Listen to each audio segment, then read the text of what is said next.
بہت ساری مائیں بچوں کو اچھی ریز کرنے کی کوشش تو کرتی ہیں، ان کو چاہیے کہ ان کے لیے دعائیں بھی کریں، اس لیے کہ ماں کی دعا اللہ تعالیٰ کے ہاں بہت جلدی قبول ہو جاتی ہے، بہت جلدی قبول ہوتی ہے۔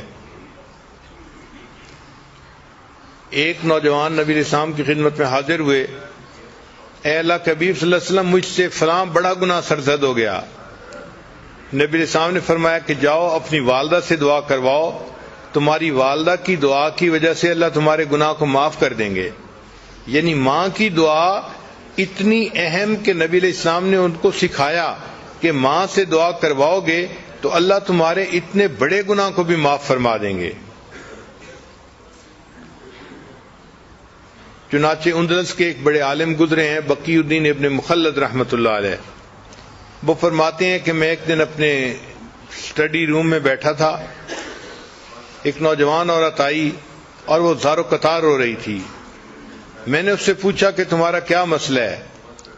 اس نے کہا کہ میرا بیٹا جو ہے جوان العمر تھا اور اس کو دشمن پکڑ کے لے گئے ہیں، اور اب وہ کہتے ہیں کہ اس کو اگر چھڑوانا ہے تو اتنے اتنے پیسے دو۔ میرا خامن فوت ہو چکا ہے اور میں اکیلی ماں ہوں، تو اب میرے پاس اتنے پیسے نہیں کہ میں بچے کو چھڑوانے کے لیے پیسے دے سکوں۔ اب اس کی ایک ہی صورت ہے کہ یا تو میں اپنا گھر بیچوں، لیکن اگر میں گھر بیچ دوں گی تو میں پھر کرائے کے گھر میں کیسے رہوں گی، کیسے کرایہ کو پے کروں گی، اور اگر گھر نہیں بیچتی تو میرا بچہ چھوٹ کے نہیں آتا اور میں بچے کے بغیر بھی نہیں رہ سکتی، میرا دل بے قرار ہے۔ یہ بتا کے اس نے رونا شروع کر دیا۔ تو بقی الدین ابن مخلد رحمۃ اللہ فرماتے ہیں کہ میں نے جب اس کی بے قراری کو دیکھا تو میں نے کہا کہ اچھا پھر ایسے ہے کہ ہم آپ کے بچے کے لیے دعا تو کر سکتے ہیں نا، اگر پیسے کی ارینجمنٹ نہیں کر سکتے۔ اس نے کہا ہاں دعا تو کر سکتے ہیں۔ تو میں نے کہا کہ میں دعا کرتا ہوں اور آپ آمین کہنا۔ چنانچہ میں نے بچے کے لیے رو رو کے دعا کرنی شروع کر دی کہ اللہ اس کو دشمنوں سے نجات عطا فرما، اس کو آزادی عطا فرما، اور ماں بھی رو بھی رہی تھی اور ماں اس پر آمین آمین بھی کہہ رہی تھی۔ وہ کہتے ہیں کہ عجیب بات کہ اس کے بعد ماں کے دل کو تسلی ہو گئی اور وہ چلی گئی۔ ایک ہفتے کے بعد وہ اپنے اس نوجوان بیٹے کو لے کر میرے پاس آئی۔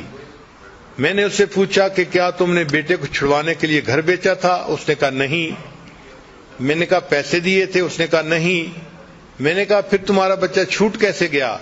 اس نے کہا کہ میرے بچے سے خود سٹوری سننے کے ہوا کیا۔ تو میں نے بچے کو کہا کہ بچے مجھے سٹوری سناؤ۔ بچہ کہنے لگا کہ میں جیل میں تھا اور میرے پاؤں میں موٹی موٹی زنجیریں ڈالی گئی تھی لوہے کی، تو میں ایک دن بیٹھا ہوا تھا، اٹھ کے میں چلنے لگا تو میں نے دیکھا کہ زنجیر ٹوٹ کے نیچے گر گئی۔ تو میں نے اپنے انچارج کو بتایا، انچارج نے ایک مکینک کو بلا لیا کہ بھئی دیکھو یہ زنجیر کیوں ٹوٹی ہے۔ تو مکینک حیران ہوا کہ ممکن ہی نہیں کہ یہ زنجیر ٹوٹ سکے، یہ اتنی موٹی اور اتنی مضبوط تھی اور لوہے کی تھی، یہ کیسے پاسبل ہوا کہ یہ ٹوٹ جائے۔ چنانچہ انہوں نے مجھے بلیم کیا کہ تم نے جان بوجھ کے اس کو توڑا ہے۔ تو میں نے کہا کہ بھئی میرے پاس کوئی چیز نہیں کہ میں اس کو توڑ سکوں، یہ خود بخود ٹوٹ گئی ہے۔ خیر اس زنجیر کو انہوں نے ریپیئر کروا دیا اور اس کا جو ٹوٹا ہوا پرزا تھا اس کی جگہ انہوں نے نیا پرزا اس میں ڈال دیا۔ کہتے ہیں کہ تھوڑی دیر کے بعد پھر میں اٹھ کے کسی کام کے لیے چلنے لگا تو میں نے دیکھا کہ وہ زنجیر پھر ٹوٹ گئی۔ پھر میں نے اپنے جو ہے وہ سپروائزر کو بتایا تو سپروائزر نے پھر مکینک کے آفیسر کو کہا کہ آخر یہ زنجیر بار بار کیوں ٹوٹ رہی ہے۔ اب جو مکینک تھا اس کا آفیسر بھی آیا چیک کرنے کے لیے کہ آخر ایک ہتھکڑی بار بار کیوں ٹوٹتی ہے۔ تو جب اس نے آ کے دیکھا تو اس نے کہا کہ پاسبل ہی نہیں ہے کہ یہ ہتھکڑی ایسے ٹوٹ سکے۔